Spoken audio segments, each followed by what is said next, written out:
Bueno, pues como recordarán, la última ocasión, nosotros hablamos de este doble movimiento de la conversión interior. O sea, vimos en qué consiste básicamente la esencia de la praxis, ¿no? La cual a grandes rasgos puede quedar resumida de la siguiente manera. Apartarse del mal y hacer el bien, ¿no? Ese sería, digamos, como el doble movimiento que se lleva a cabo durante la conversión interior. Y dijimos hacia el final de la ocasión anterior que también tendríamos que reconocer, bueno, y cómo, si ya más o menos vimos en efecto que se requiere por un lado rechazar el mal y por otro hacer el bien, bueno, pues también tendríamos que entender o comprender de manera lo más clara posible cómo es que esto se realiza o cómo es que esto se lleva a cabo. Y en efecto, ya habíamos comentado que se va a realizar por medio de las virtudes. Pero las virtudes, lo mismo que vimos en los pecados, tienen, digámoslo así, un cierto posicionamiento definido y que los padres van a ir destacando para mostrar tanto su utilidad como, digamos, la función que van a desempeñar dentro de la recuperación espiritual. Por eso el día de hoy nosotros ya vamos a iniciar con la práctica de las virtudes genéricas. O sea, también los padres van a enfatizar el hecho de que aparecen unas virtudes que ellos consideran genéricas porque serían como la base sustancial para todas las otras virtudes, ¿no? Así como vimos que en el caso de los pecados están los tres principales, ¿no? De ahí se derivan, también las virtudes poseen un cierto orden preciso.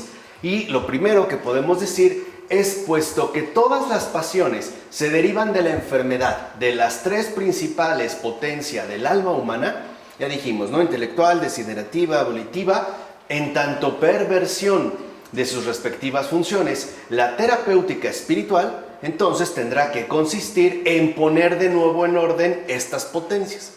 No lo dijimos la ocasión anterior, no se trata de renegar de lo que somos o desprendernos, por decirlo de alguna manera, de nuestra respectiva naturaleza. No, se trata más bien de que esta naturaleza corrompida lo deje de estar. O sea, volver de nuevo al principio tal y como hemos sido creados. No, volver, ya habíamos hablado de la conversión y el por qué se habla en efecto de conversión. Ahora, ciertamente esta reordenación se efectúa gracias a la adquisición del conjunto de las virtudes. O sea, se van a requerir todas las virtudes en su conjunto. Pero antes de alcanzar esa amplitud, cabe destacar que en primer lugar, ¿no? Esta reordenación se va a dar gracias a aquellas virtudes llamadas principales o genéricas. O sea, también hay virtudes principales y que los padres de la iglesia van a exponer de manera bastante detallada. Y son principales o genéricas no porque engendren a todas las demás, no es por eso. O sea, no es porque, ok, primero salen esta y de ella, no de estas, tres principales o genéricas, o mejor dicho, de estas principales o genéricas, vienen las demás. No, sino porque estas virtudes que los padres llaman virtudes principales o genéricas son las condiciones de su adquisición. O sea, requerimos primero estas virtudes genéricas para adquirir el resto de las virtudes. O sea, son las condiciones de su respectiva adquisición y además constituyen de alguna manera los cimientos del edificio espiritual que ellas, de hecho, deben formar y establecer.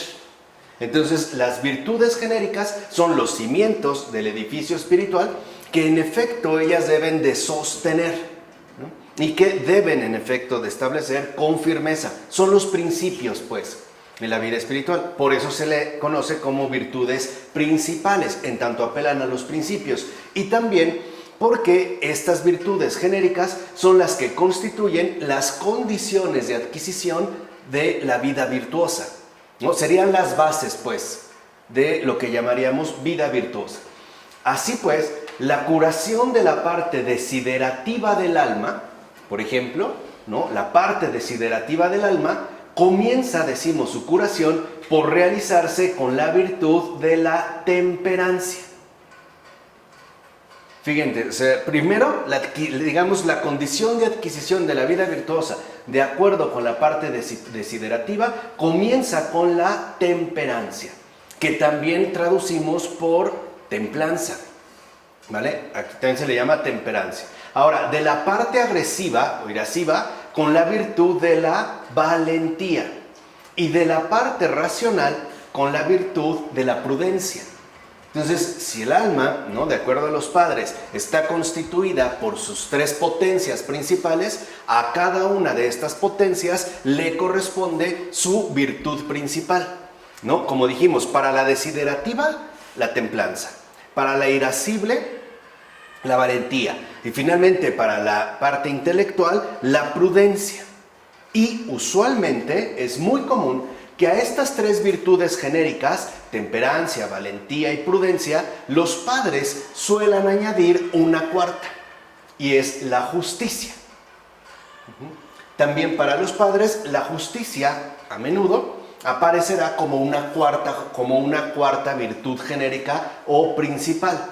Y en este caso, ¿no?, el papel de esta justicia va a consistir en realizar un acuerdo de armonía entre las partes del alma. Entonces, para los padres, la justicia, vista desde el punto de vista espiritual, no es más que esta armonía que debe prevalecer con respecto a las tres partes del alma. Esa sería la justicia.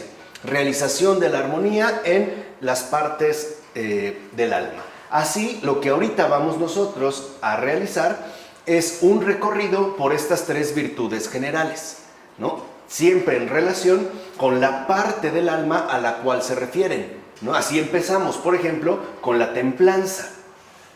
Vean, la virtud de la templanza se sitúa en primer lugar, y eso es muy importante. O sea, para los padres de la iglesia, que hemos estado viendo, y como ahorita va a quedar mucho más claro, la templanza, como dice por ejemplo San Basilio, es el principio de la vida espiritual. O sea, sin esta virtud genérica, sin la templanza, no puede haber una auténtica vida espiritual. Por eso para los padres es fundamental reconocer que la virtud de la templanza va primero. O sea, hay que colocarla al principio. Si es lo primero, hay que comenzar entonces por la templanza. Ahora, esto se entiende si se conoce el lugar esencial que ocupa entre las facultades del ser humano la potencia de desear y el papel clave que ésta juega tanto en el proceso de su caída como en el de su salvación. Ya habíamos hablado en su momento del deseo, ¿no?, y cómo se tiene pues que definir este deseo. Ahora, la virtud de la templanza consiste esencialmente en el control de la potencia desiderativa, o sea, en la reordenación de nuestro deseo, no en la anulación del deseo, no en su anulación, sino en su reordenación. Hacia allá se va a dirigir, en este caso, la templanza. Entonces, el cual, ¿no?, en este control, en esta reordenación, se caracteriza, en primer lugar, por la inhibición de los deseos carnales. Es decir, de acuerdo, ¿no?, al planteamiento patrístico, que también ya habíamos definido qué significa carne, en qué sentido lo suelen utilizar, o sea, la inhibición de los deseos apasionados y meramente sensibles, o sea, enfermos. Recuerden que para los padres las pasiones son justo las enfermedades del alma, o sea, sus profundos desórdenes. Entonces, por un lado, en esto va a consistir el control, no en anular el deseo ni en someterlo, sino en reordenarlo. Y en segundo lugar, y esto es muy importante, la templanza asimismo va a consistir en esa correlativa abstención de los placeres vinculados a ellos. O sea que la templanza nos lleva, en primer lugar, ¿no?, a inhibir los deseos apasionados que tenemos en el alma, o sea, enteramente sensibles. Y el problema, de hecho, ¿no?, vale la pena recordarlo, no está en que estos deseos sean sensibles, sino que el problema consiste en que solo son sensibles. O sea, no abarcan pues la realidad total de lo creado. Porque acuérdense que siempre en lo sensible también hay que, reconocer la dimensión espiritual. O sea, tendríamos pues que tener una visión simbólica, el símbolo, ¿no? Lo que reúne lo visible con lo invisible. Entonces, el problema aquí es que uno se queda solo con lo sensible. Entonces, la templanza va a inhibir estos deseos y además, ¿no?, va a llevar a cabo esa correlativa abstención de los placeres que a ello vinculamos. Entonces, aquí vemos cómo la templanza, ¿no?, se va a desarrollar en relación con la potencia desiderativa en un, digamos, doble movimiento. El más básico es este que hemos descrito, ¿no? La inhibición de los deseos carnales y la correlativa abstención de los placeres vinculados a ellos. Además, la templanza es el control de los deseos apasionados del cuerpo. Aquí sí también se remite al cuerpo. O sea, vean cómo su aplicación tiene que ver ya sea si está particularmente dirigida hacia el alma o bien si es que está particularmente dirigida la templanza al cuerpo, dependiendo de en dónde radica, digamos, el índice mayor de enfermedad que estemos experimentando. Puede ser que a lo mejor sea más corporal o bien sea más anímico. Ahora, el apóstol San Pablo menciona esta virtud, ciertamente más inmediata y restringida, cuando revela lo siguiente: trato mi cuerpo con dureza y lo tengo sometido. Aquí lo está mencionando, ¿no?, en términos más inmediatos y restringidos, como lo hace en la primera carta a los Corintios, capítulo 9, versículo 27. Ahora, a eso se refiere, a esta templanza. Claro, mucho más inmediata y restringida, ¿no? El tratar los cuerpos, tratar al cuerpo con dureza y tenerlo, en este caso, sometido. Entonces, esencialmente, los deseos apasionados del cuerpo son los que conciernen a la nutrición y a la sexualidad.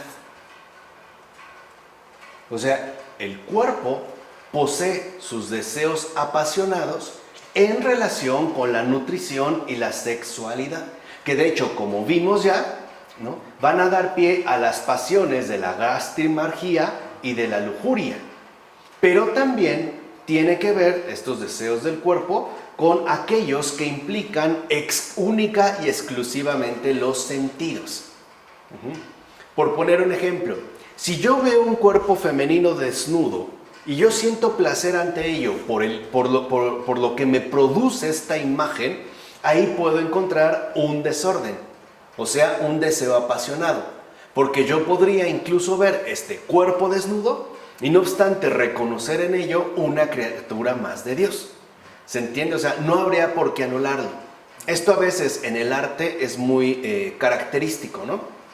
Vemos pues ahí la espiritualización de la materia, en el caso de algunos artistas. Entonces aquí, ¿no?, en primer lugar o esencialmente, los deseos apasionados del cuerpo tendrán que ver con la gastrimargía, es decir, con nuestra necesidad de nutrición que tenemos, y asimismo con la sexualidad. O sea,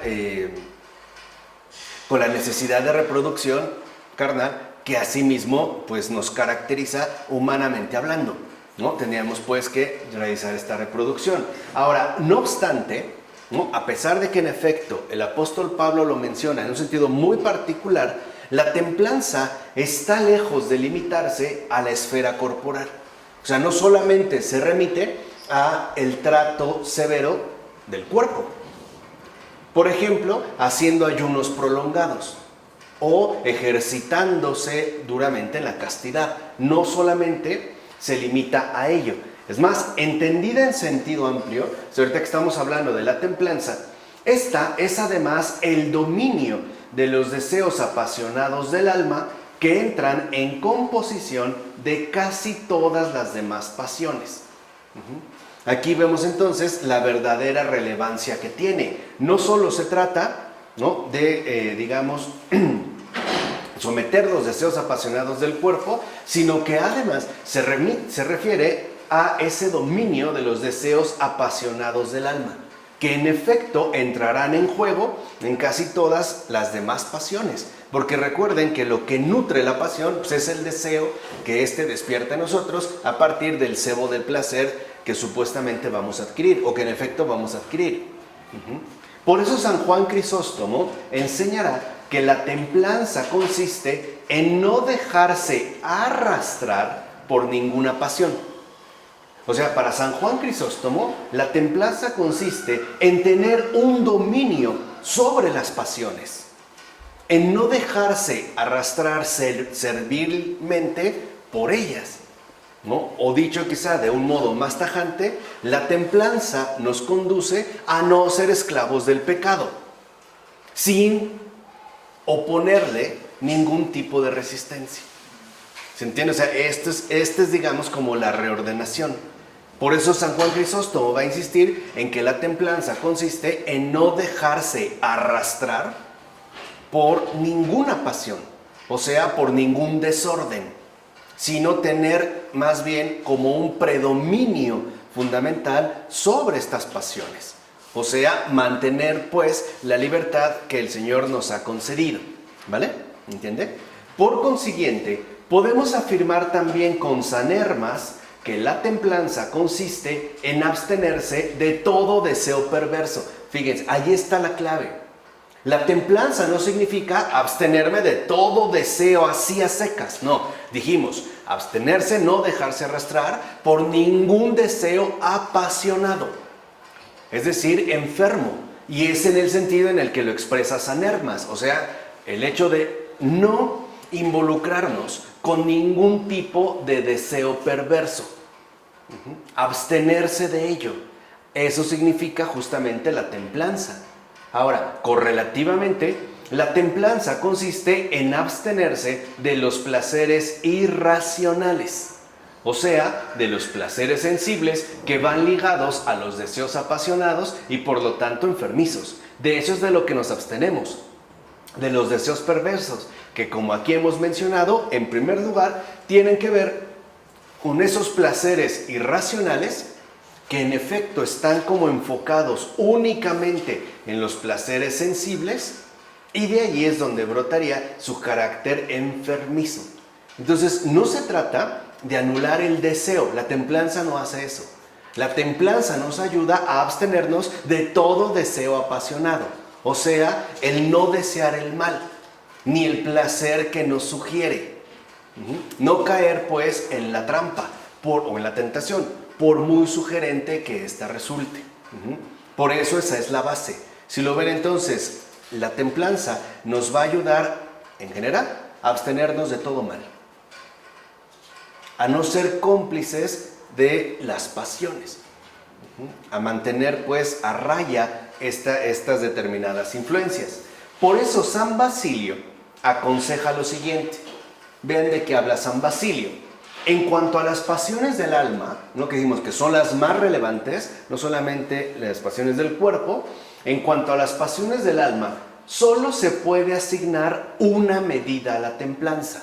O sea, para San Basilio, la templanza solo posee una medida, y es la renuncia completa a todas aquellas pasiones que tienden al placer culpable. Yo creo que todos en algún momento hemos tenido un placer culpable. A veces hasta, claro, lo disfrutamos, pero curiosamente me siento mal. Es esto, o sea, la única medida, de acuerdo con San Basilio, que se le puede adjudicar a la templanza es una renuncia total al placer culpable. Para eso es que se requiere la templanza como la base sustancial de la vida espiritual. El hecho de ya renunciar por completo a todo aquello que tiende al placer culpable, en tanto deseo del alma. Ya no buscar ningún tipo de placer culpable. Por otra parte, hay que señalar que la templanza también se ejerce sobre todas las manifestaciones corporales o psíquicas que puedan responder a los deseos apasionados y a su búsqueda de placer. Por ejemplo, aquí hay algo muy fundamental. A veces podemos sentir cierto placer pensando mal de alguien más. Y no es el placer por el mal que esto sugiere. Lo que me produce placer es que si yo pienso mal de la otra persona, es porque al final yo tengo la razón. O sea, yo tengo, digámoslo así, primacía sobre esa otra persona. ¿No? ¿Anda? Pero puede ser espejo, ¿no? Sí, claro, también puede ser espejo. Ahí es donde entraría una manifestación psíquica. O puede ser envidia. Sí, puede ser envidia, lo que sea, pero aquí el punto es que sí pareciera, ¿no?, que nuestra alma suele tender hacia determinados placeres sexuales, culpables, ya sean sexuales, o sea, en este caso corporales, ¿no?, gastrimárgicos, o sea, que tengan que ver con el alimento, pero también puede darse no solo al nivel corporal, sino psíquico también, o sea, interior, o como hoy nosotros le llamaríamos psicológico. Por ejemplo, puede haber una persona que en su vida le ha sido infiel a su esposa, pero en pensamiento tal vez sí, muchas veces. ¿Se entiende? ¿Cómo nos damos cuenta que sería un placer culpable?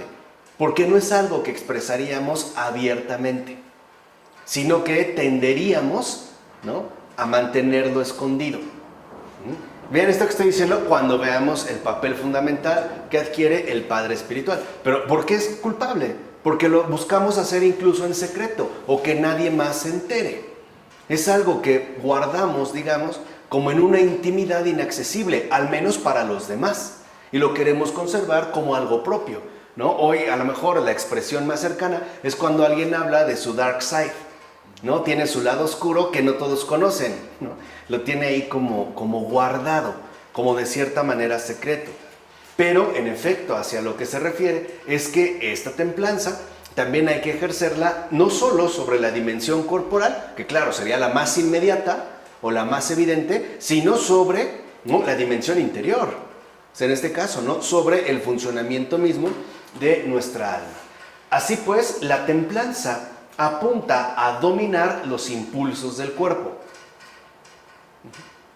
Pero también, y ante todo, y es lo más importante de la templanza, los pensamientos y las múltiples fantasías apasionadas. Por eso para los padres la templanza es tan fundamental. No solo porque apunta a dominar los impulsos del cuerpo, como lo dijo San Pablo. No trato mi cuerpo con dureza, o sea, es esto. Está dominando los impulsos del cuerpo. Por ejemplo, a veces quisiéramos tener ganas de hacer algo corporalmente de forma apasionada, ¿no? Bueno, ahí se puede someter. Para algunos, por ejemplo, la abstinencia en sentido general ayuda. Pero lo más importante no está ahí. O sea, lo más importante es que nosotros nos abstengamos a sí mismo de los pensamientos desordenados. Y eso es mucho más difícil. ¿Por qué? Porque como una vez ya los vimos, ¿no? No frenamos el pensamiento, sobre todo porque es algo mío, es algo que yo estoy elaborando. Y no estamos tan dispuestos a renunciar a nosotros mismos. Y sobre todo a estas fantasías apasionadas que en general nos pueden aportar un inmenso placer culpable, ¿no? Un placer que en efecto pareciera estar como desordenado. Por tanto, puede decirse entonces que la templanza toma la forma de una custodia del alma y una custodia del cuerpo. O sea, para empezar, o mejor dicho, para edificar la vida espiritual, se requiere una custodia firme, tanto en el alma como en el cuerpo. Y esta custodia es la templanza. Entonces, en todo caso, se trata de eliminar únicamente los deseos apasionados, que como ya hemos dicho, son antinaturales y perversos, ¿no? Cuando los padres hablan de perversos, están hablando de lo antinatural, de la potencia desiderativa, nada más. O sea, la templanza no significa aniquilar la propia potencia desiderativa al grado de que ya no seamos capaces de desear absolutamente nada. Eso no, los padres no están hablando de eso. De lo que están hablando es que la templanza nos va a ayudar a eliminar únicamente los deseos apasionados que pueden estar presentes o bien en el cuerpo o bien en el alma.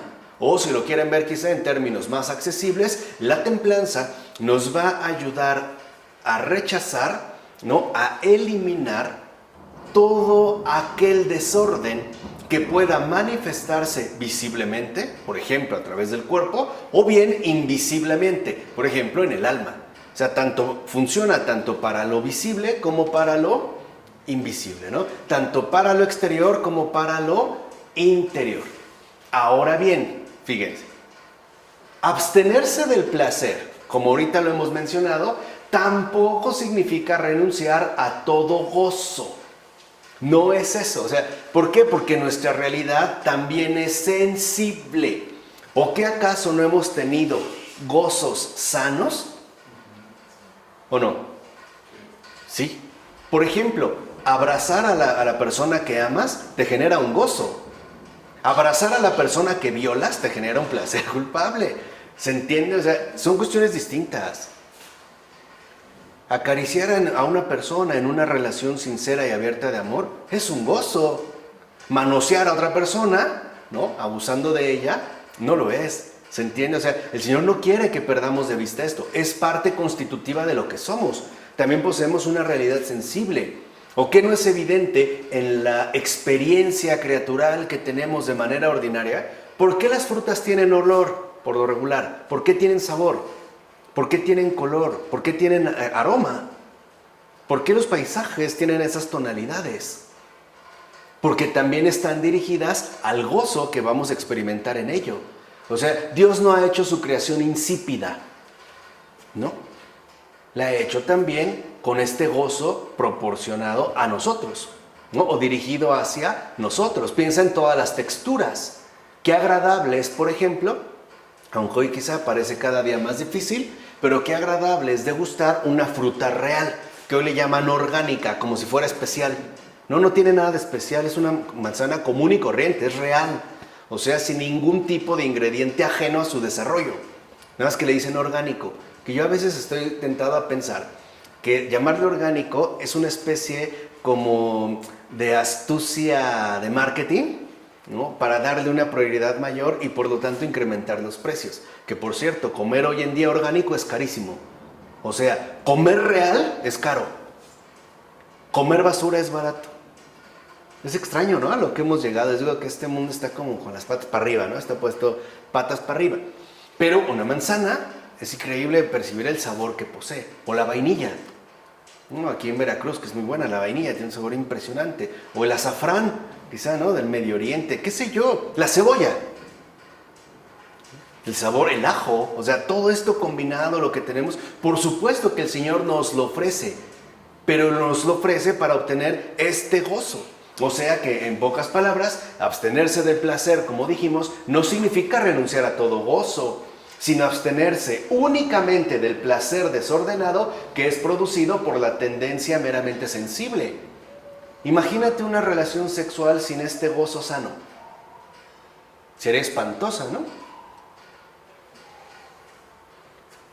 Imagínate una comida sin este gozo sano. Sería terriblemente espantosa. Es más, podríamos decir incluso hasta antinatural. Ahora, de la misma manera, mortificar el cuerpo significa hacer que mueran las pasiones basadas en tales tendencias. Por eso San Basilio hablará del rechazo que se opone al cuerpo, en tanto apego, no el rechazo total del cuerpo.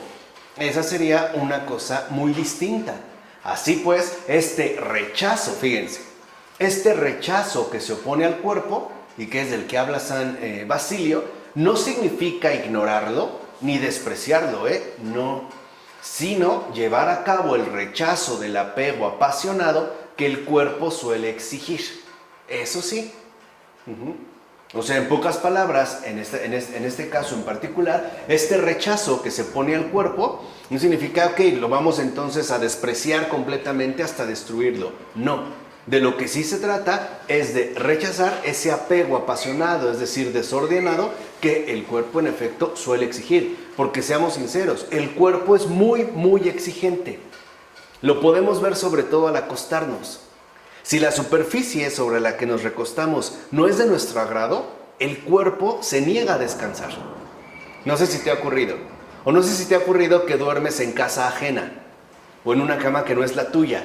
Cuesta muchísimo, O puede llegar a costar trabajo. Bueno, para algunos, ¿no? Algunos dicen que no durmieron, no tienen su almohada, o si no utilizaron su pijama de franela especial, que no sé qué, no pueden dormir. O su almohada de plumas, de no sé qué cosa, no pueden dormir. Bueno, ese es el apego desordenado del cuerpo. El cuerpo sí es muy exigente. Y sí lo es. O sea, incluso al grado de que hay personas que aunque tengan hambre, no se comen algo si no es de su agrado. A eso es a lo que se refiere. Ahora, ¿por qué? Porque la razón fundamental de este rechazo que se opone al cuerpo se debe a la relación estrecha que el pecado establece con el cuerpo. Si lo ven incluso, por ejemplo, ¿no?, en Adán y Eva, el pecado no es meramente intelectual, o sea, no es un pecado que no involucró al cuerpo. De hecho, mordieron, lo toca, o sea, primero lo ve, ¿no?, lo sugiere, digamos, pero no solo lo ve, lo toca, lo come, lo consume, o sea, también involucra en este caso el cuerpo.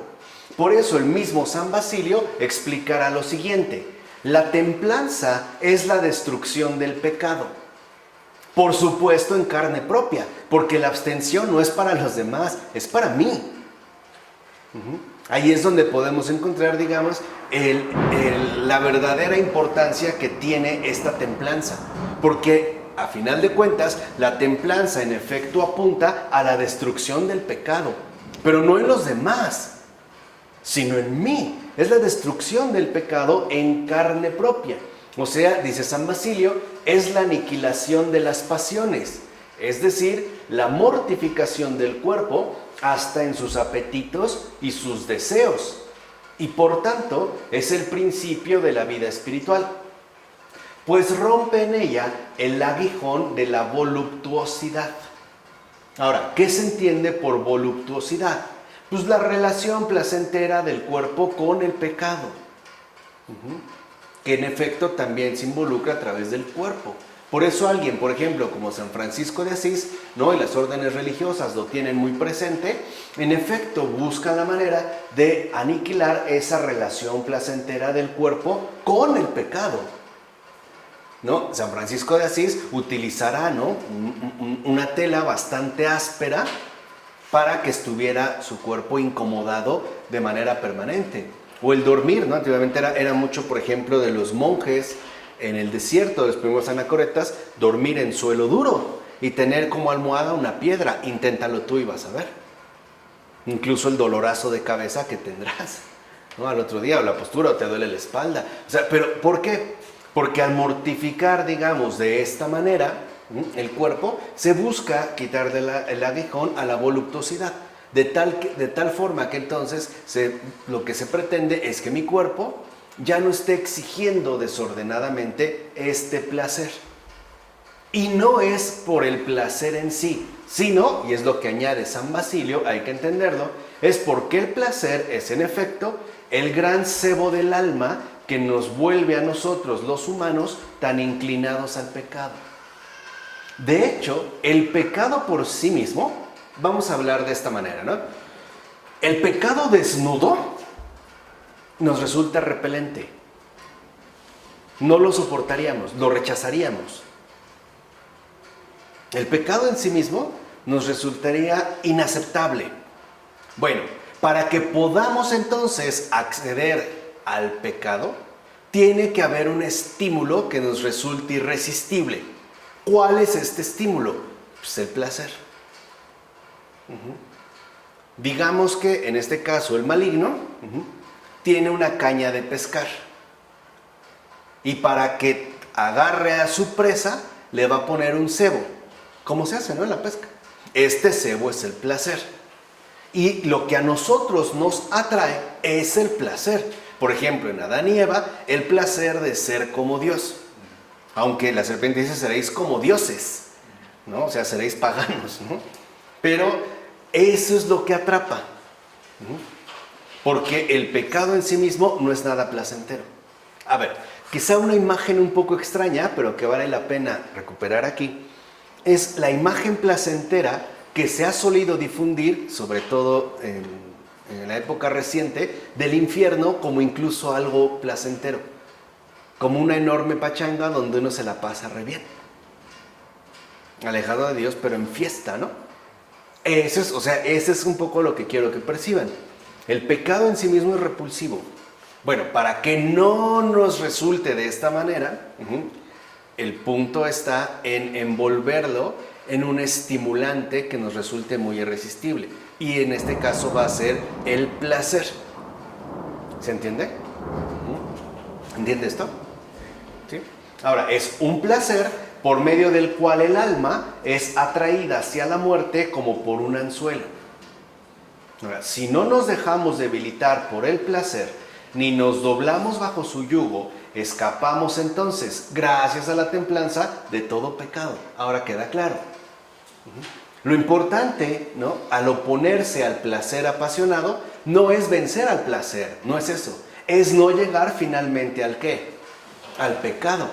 Por eso les decía, ¿no?, muchos ascetas, especialmente en la vida ascética, por supuesto, buscan esta mortificación del cuerpo para no incurrir en pecado. Es decir, quitándole este cebo, entonces nos va a resultar inapetecible. Es como las medicinas, ¿no? Antes las medicinas, ¿cómo eran? Horribles y amargas. Hoy no. Hoy son, podemos decir, muy como palatables, ¿no? Muy degustables. Tienen muchos sabores, hasta aromas, especialmente para los niños. Porque si no, no se las toman. Entonces hay que darles como algo que les resulte agradable. Si les diéramos la medicina así, se vomitarían, o sea, ni siquiera se la tomarían. Si aún así la vomitan, pregúntenle a mi hija, ¿no? Aún así la vomita. Pues pero sí es importante entender el por qué la templanza, al final, lo que hace es romper, ¿no?, el pecado en nosotros. Así pues, el deseo apasionado es tal porque tiende al placer sensible que le propone el pecado en lugar de tender al gozo de los bienes espirituales. Entonces podemos decir aquí que hay como una especie de engaño. El deseo apasionado, o sea, enfermizo, tiende al placer sensible. Y es porque este placer sensible es lo que nos propone el pecado como recompensa a obtener. Pero el problema es que al proponernos este placer sensible, omite a su vez el gozo de los bienes espirituales. Entonces, por ejemplo, él quiere que encontremos el placer en las cosas que nos satisfacen o que él nos convence de que nos van a aportar satisfacción. ¿Para qué? Para que no accedamos al gozo que, por ejemplo, solamente Dios nos puede aportar o nos podría proporcionar. Entonces, como dice San Juan Casiano, no se trata tanto de abstenerse de las cosas mismas, no es esto, como de contener respecto a ellas el movimiento de la pasión que nos lleva al placer sensible y por ende al pecado. No es lo mismo comerse una deliciosa papa a la francesa que una papa cruda. Ahora, este punto, en el caso de la templanza, hoy nos puede resultar mucho más difícil por la simple y sencilla razón de que somos una cultura que aprecia mucho el confort en sentido amplio. La verdad, o sea, somos una cultura pues fascinada, tal cual, por lo placentero, ¿no?, por lo cómodo, por lo agradable, es decir, por el confort, como les dije, en sentido amplio, ¿no? Buscamos, por ejemplo, asientos mucho más reconfortantes, comida mucho más elaborada hacia el placer proporcionado, ¿no? Nos hemos refinado, pues, ¿no? Nos hemos vuelto como muy exigentes en relación al placer sensible. Esto se puede ver hasta en todos los aparatitos sexuales que hoy están a la venta, ¿no? Tienen texturas, tienen hasta movimiento, ¿no? Pueden ser, no sé, de luz, de pilas. La idea es generar la mayor estimulación posible, de tal forma que nos resulte placentero. Lo vemos en las telas, ¿no? Si nos dieran, por ejemplo, una camisa de pura lana, no la soportaríamos. La verdad es que no la soportaríamos. No estaríamos rascándonos y terminaríamos, creo que hasta con urticaria. Buscamos las telas más suaves, los platillos más elaborados, no sé, los colchones más cómodos, ¿no? Y esto dificulta hoy en día la adquisición de la templanza, porque además consideramos que si no es placentero, no es aceptable. Eso es parte de nuestros criterios contemporáneos. Vamos, eso es parte del mundo, o sea, del mundo actual, que como vemos siempre va en oposición con lo que Dios establece. Siempre justo, no va a ir como en contra de ello. Ahora, por eso San Máximo el Confesor al distinguir los objetos, su representación y la pasión vinculada a ellos, precisa que la lucha debe dirigirse únicamente contra la pasión. Nada más, o sea, no es los objetos y su representación. Vuelvo al ejemplo del arte. Hay artistas que en un objeto han encontrado una representación espiritual. Han encontrado ahí algo que puede elevar el espíritu. Y por eso San Máximo va a decir, no, o sea, lo único, ¿no?, contra lo que debe de dirigirse la lucha es contra la pasión. O sea, contra el desorden que nosotros podemos llegar a adoptar, no contra el objeto. Ese fue uno de los grandes errores, por ejemplo, del puritanismo. De fondo el puritanismo tiene una buena intención, pero termina siendo muy mal realizada, ¿no? Digamos, se realiza de manera muy mal, la realizan muy mal. Porque el puritanismo, en efecto, reconoce que el placer es aquello que conduce directamente al pecado. Pero el problema con el puritanismo es que no busca la corrección de la pasión. O sea, no busca aniquilar la pasión. Busca aniquilar toda representación y hasta los objetos mismos. Por eso se vuelve tan sombrío, ¿no? Como incluso tan amargado, tan austero, etc. Lean, si no, la novela de La letra escarlata de Nathaniel Hawthorne, para que vean, es digamos, como esta atmósfera, siempre como sombría, como seca, ¿no?, como poco atractiva, que trae consigo el puritanismo, que sobre todo no es más que el calvinismo, ¿no? Digamos, llevado a un estatus pues ya mucho más radicalizado, pero digamos, de base está dado ahí. Por eso San Máximo nos recuerda, es que no es contra el objeto. Es como si yo dijera, a ver, si a mí me producen placer las mujeres, pues entonces las voy a matar a todas. No, es que el problema no es la mujer. Por ejemplo, si una mujer va en minifalda o trae bikini, el problema es la pasión que puede despertar en mí. O sea, el desorden que yo tengo. No es la mujer. ¿Se entiende? O sea, no es la mujer. O el hombre, al revés, ¿no? Yo veo un hombre muy musculoso, no sé, con un cuerpo muy fornido, muy tonificado, qué sé yo, y despierta este placer, este desorden en mí. El problema no es ello, el problema es la pasión que se encuentra en mí. Ni siquiera la representación que de él podamos tener. Y por eso va a añadir San Máximo: el espíritu, amigo de Dios, combate, no los objetos y sus representaciones, sino las pasiones que están ligadas a estas representaciones. Eso sí, no el objeto, sino las pasiones que se despiertan a partir de ciertas representaciones. Por ejemplo, volvamos al caso que hemos mencionado del cuerpo humano, ya sea en hombre o en mujer. El problema sincero no es el cuerpo, el problema es la representación, ¿no?, con la cual se busca expresar este cuerpo para despertar una determinada pasión. Por ejemplo, ¿cómo aparecen las chicas de portada, ¿no?, en revistas como Playboy o Maxim o qué sé yo? ¿Qué es realmente lo que ahí vemos? Es una representación que, claro, toma como base ¿el qué? El cuerpo, ¿no? Desde cómo tienen los brazos, cómo están girando, el cabello hacia donde lo tienen, etcétera. Esa es la representación, y lo mismo pasaría en su versión masculina. No es el cuerpo en cuanto tal, es la representación, ¿no?, que se manipula o que se presenta a partir de este cuerpo, sobre todo para generar una determinada pasión. Déjenme poner un ejemplo que en principio puede parecer ridículo, pero es para que entiendan, digamos, la incongruencia, ¿no?, de estas representaciones.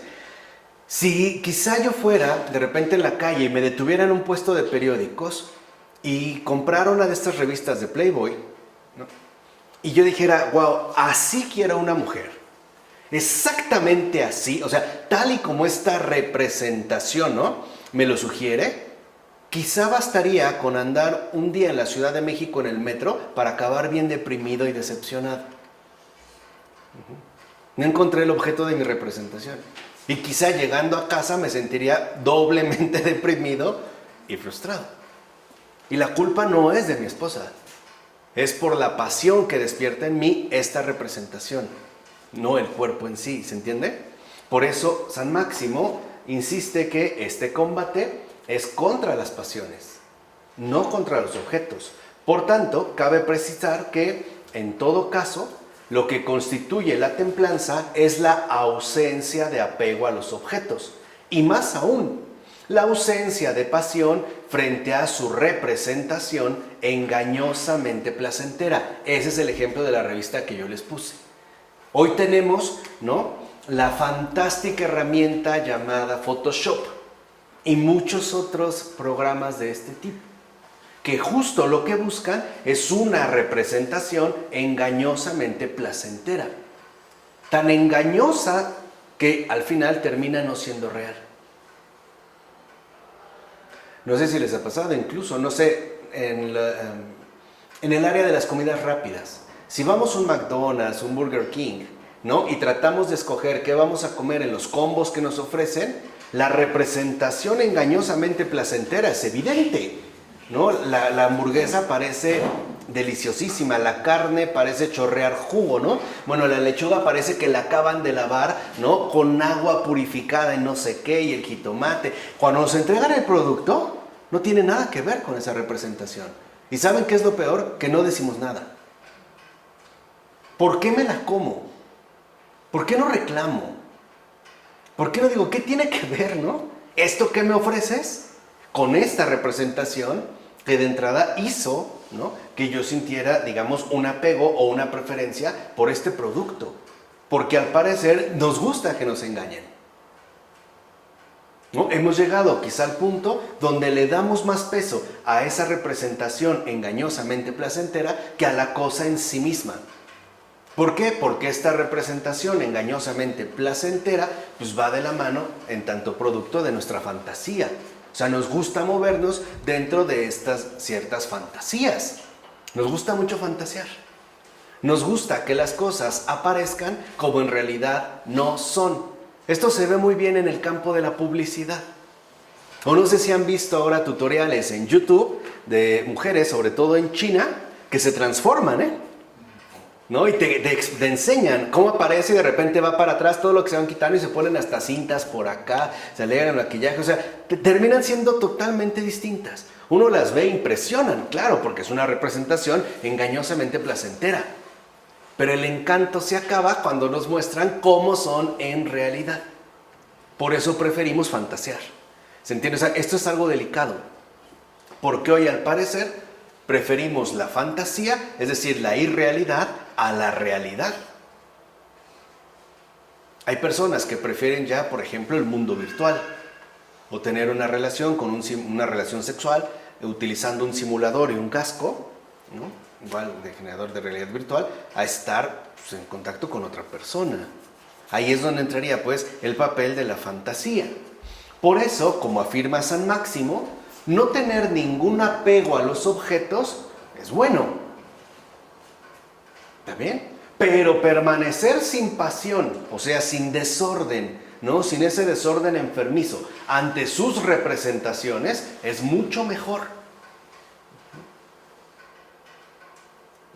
Una vez yo les conté, ¿no?, hay una anécdota de un par de monjes, un anciano y un joven, que tienen que emprender, ¿no?, un recorrido y llegar a un cierto lugar. Entonces se ponen en marcha, van en silencio, van rezando, y llega un momento en el que hay un río que deben de atravesar, pero hay una mujer desnuda. Entonces los dos la ven y el anciano le dice al joven, espérate aquí. Se adelanta, intercambia unas palabras con ella, al final la carga, la ayuda a cruzar el río, la deja y la mujer se va. Y le hace señas al joven para que cruce. Entonces cruzan, no dice nada, el anciano sigue su camino, el joven también, pero el joven se empieza a inquietar.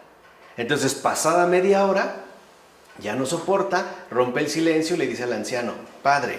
El padre le dice, ¿qué pasó? Dice, es que te tengo que decir algo, te lo tengo que decir. Y le dice el anciano, ¿qué me tienes que decir? Le dice, ¿sí te fijaste lo que hiciste hace un momento? Allá al momento, en cuanto cruzamos el río, o al momento de cruzar el río. Y el anciano le dice, ¿qué hice? Y el joven le responde, pues es que era una mujer.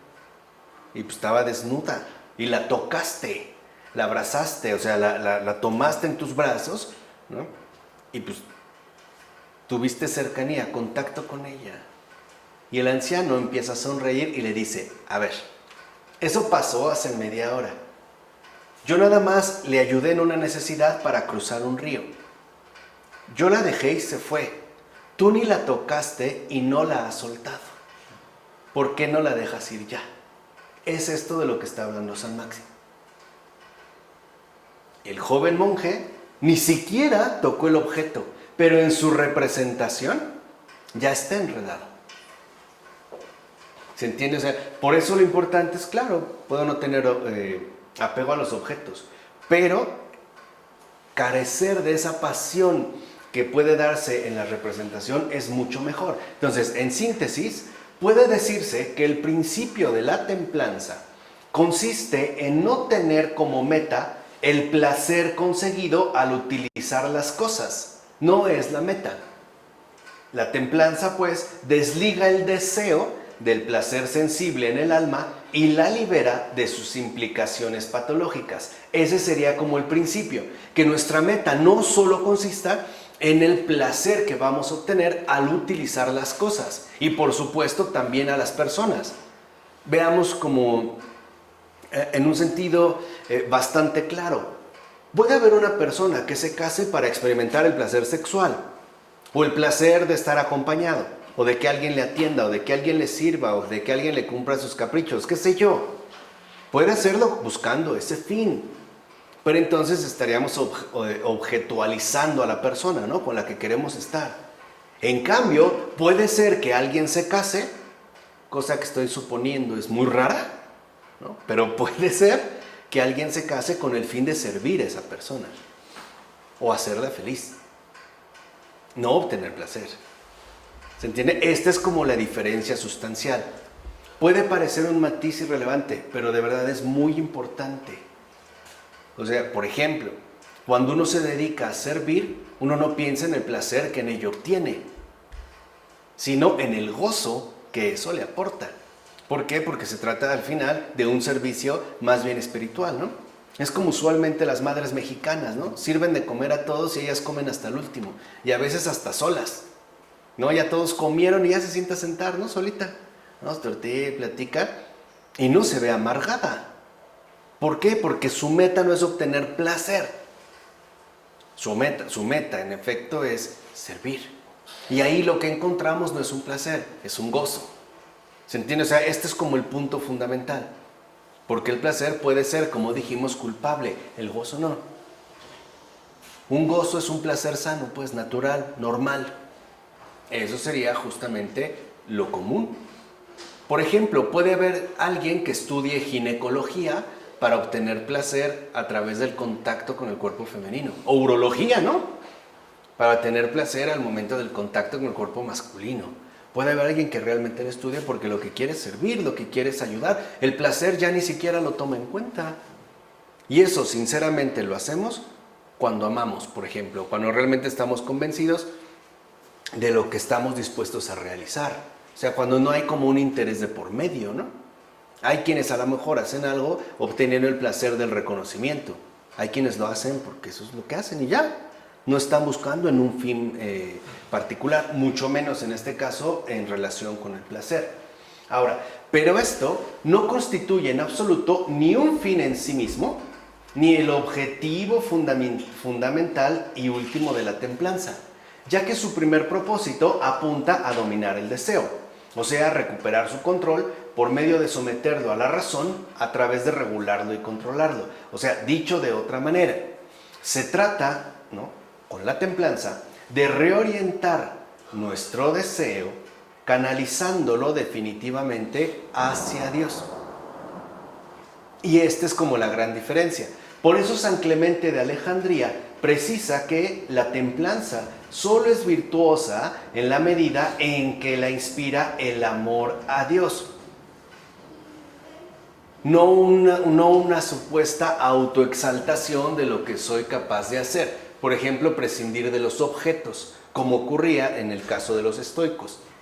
Y más o menos también en las escuelas helenísticas. Y añade San Clemente, abrazamos la templanza por amor al Señor. Acuérdense, ¿no?, el apego que yo mantengo con respecto al pecado, ahora más bien lo dedico al amor al Señor. Sigue siendo parte del doble movimiento de la conversión interior. ¿Para qué nos apartamos del mal? Para hacer el bien. La templanza lo que hace es apartarnos del pecado, ¿para qué? Para amar a Dios y en Dios a todo lo demás. Es lo que decía el mandamiento, ¿no? El primer mandamiento: amarás al Señor tu Dios con todas tus fuerzas, ¿no? Con toda tu alma, con todo tu ser, y a tu prójimo como a ti mismo. Solo así lo podemos hacer, de otra manera no. Es más, el placer en el sentido apasionado en el que lo estamos aquí destacando, de hecho lo que impide es amar. Justo lo que ya no permite es amar. Por eso les decía, es por amor al Señor, no por mostrar una especie de autocontrol, ¿no? O de autoexaltación. Ahora, por su parte, San Basilio subraya que si la templanza es el rechazo puesto al cuerpo, es correlativa e inseparablemente la adhesión dada a Dios. ¿Para qué nos desapegamos del pecado? Pues para adherirnos completamente a Dios, ¿no? Por ejemplo, ¿para qué un ser humano puede desprenderse de sus representaciones desordenadas? Pues para amar más, ¿no?, la realidad concreta que tiene a su alcance. Y no estar a lo mejor ciertamente como distraído, ¿no? Es como una persona que estuviera en una relación sexual con otra pensando en alguien más. Sería como muy extraño, ¿no? Tendría que estar concentrado en la persona en la que está. Adherirse, así la entrega sería total, ¿no? O alguien que está en algo, pero está pensando en otra cosa. ¿Por qué nos puede molestar? No sé si les ha ocurrido que estamos en algo y otra persona como que está ida y nos molesta. ¿Por qué? Porque vemos que no hay adhesión y es justo lo que queremos, sobre todo con relación a Dios. Así pues, la curación de la potencia desiderativa del alma implica un especial proceso, el cual San Máximo va a explicar así. Dice San Máximo: después de que el diablo ha convencido al hombre de que desvíe su deseo de lo que estaba permitido a lo que estaba prohibido, especialmente hacia la pasión primordial y genérica de la filautía, que recuerden que este es el pilar, ¿no?, de toda nuestra desgracia, era necesario que lo concupiscible, purificado del afecto de amor egoísta, dirigiera su deseo solo a Dios. Y ahí está la clave, porque el placer siempre es algo individual. Dicho de otra manera, el placer es el alimento preferido del egoísmo, es lo que lo alimenta, el placer. Cuando hoy se nos propone tener placer en las relaciones sexuales, es placer por separado, colaborando juntos. Pero la idea es que el placer solo es algo que yo voy a poder adquirir. El gozo siempre es compartido. Es como una buena noticia. Cuando tienes una muy buena noticia, no te dan ganas como de que todos se enteren, ¿no? Como de compartir, de darlo. En cambio, el placer no. Para los padres, el placer está estrechamente vinculado con la filautía, o sea, con el posicionamiento egoísta. Por tanto, la templanza recupera de alguna manera la energía de la potencia de desear que se había perdido en el alma y en el cuerpo, en la mera búsqueda de placer para reorientarla hacia los bienes espirituales. San Gregorio de Niza, por ejemplo, explica que este proceso que realiza la templanza consiste en volver a concentrar y a dirigir a Dios toda la potencia desiderativa, o sea, todo nuestro deseo. Así, la templanza cura, en primer lugar, la parte desiderativa del alma ciertamente afectada por las pasiones corporales, en particular, ya dijimos, la gastrimargía y la lujuria, principalmente, hasta conseguir su reorientación espiritual completa. O sea, hasta poder devolvernos de nuevo esa adhesión total a Dios. Por eso San Basilio el Grande considera que la templanza es la destrucción del pecado. O sea, el aniquilamiento de las pasiones. Ciertamente, la templanza aparece como uno de los remedios fundamentales de la filautía. Recordemos que la filautía es el amor apasionado a uno mismo, ¿no? Y que es de hecho la fuente principal de todas las pasiones y especialmente de aquella pasión que le es más cercana, el amor apasionado al placer. porque el placer es algo que siempre remite a uno mismo. Pero además de curar la parte desiderativa del alma, la templanza contribuye a sanar también todas sus demás facultades. En esa se concentra, por esa comienza, pero además se va a extender a todas las demás facultades. En efecto, al apartar el deseo, pero también a las otras potencias del placer sensible, la templanza los endereza y los hace pasar de su mala orientación antinatural a una reorientación conforme a su naturaleza y a su finalidad normal. Dirá San Máximo el Confesor: por la templanza, el ser humano hace rectos los caminos tortuosos de las pasiones voluntarias, o sea, los movimientos del placer. Además, la templanza, y en esto consiste su función profiláctica, preserva al ser humano de todo pecado, ya que al mortificar en él la concupiscencia, lo vuelve ajeno a cuanto ella solicita, y asimismo, al romper el aguijón de la voluptuosidad, el placer le quita toda atracción por el pecado. Entonces la templanza lo que logra es que el pecado quede desenmascarado. Ya no nos va a resultar ciertamente atractivo, al contrario, lo encontraremos tal y como es decir, repulsivo. Lo cual, dicho sea de paso, le quita a los demonios la oportunidad para perturbar el alma. O sea, nos libra pues de todas estas contrariedades. Ahora bien, la virtud que le está vinculada más inmediatamente y que de hecho es señal de su culminación es la castidad. Pero entiéndase bien qué significa. O sea, la templanza está vinculada estrechamente, es más, manifiesta, ¿no? Ya se manifiesta, aparece como la manifestación de su culminación, es la castidad, la cual habría que entender según su significación más esencial, es decir, integridad espiritual. Esa es castidad. La integridad espiritual no es la abstenencia del contacto sexual o de las relaciones sexuales. No va hacia ahí ordenada primariamente, sino que la castidad posee una significación mucho más esencial, o sea, la integridad espiritual. Esto quiere decir que la templanza es justo la que reúne, o sea, reunifica el deseo, ciertamente dividido y desperdigado en múltiples pasiones en uno solo. Dios, esa es castidad. Cuando mi deseo total es uno solo y en Dios se abarca todo lo demás. Esa es la integridad espiritual. Así pues, es la templanza la que contribuye en gran parte a abolir las múltiples divisiones que experimenta el ser humano caído. Y por tanto, es la que lo vuelve a introducir a esa unidad primera cuya simplicidad es fundamental. Solo Dios. Y es justo esta divina simplicidad la que corresponde con aquello que llamamos castidad, en tanto simpleza de unidad en solo Dios. Por ejemplo, la castidad es querer lo que Dios quiere. Es esta simpleza de unidad en solo Dios, y eso es a lo que llamaríamos integridad espiritual. Además, y con eso ya terminamos el día de hoy con la templanza, debido a que purifica la potencia desiderativa de pasiones que oscurecían la inteligencia, la templanza también contribuye a introducir en el ser humano el conocimiento espiritual. También será la templanza la que nos libre, ¿no?, de ese oscurecimiento y nos permita introducirnos en el conocimiento espiritual, o sea, el encuentro con la verdad.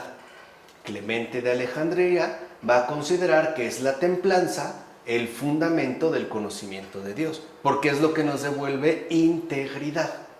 O sea que en síntesis, la templanza promueve en el ser humano la participación en la vida divina, y por eso precisamente es la base de toda esta vida espiritual.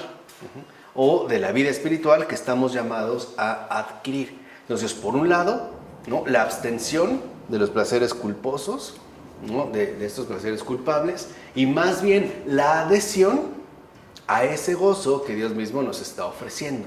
Entonces, hay que tener cuidado no tanto con los objetos, sino con las representaciones que hacemos de estos objetos.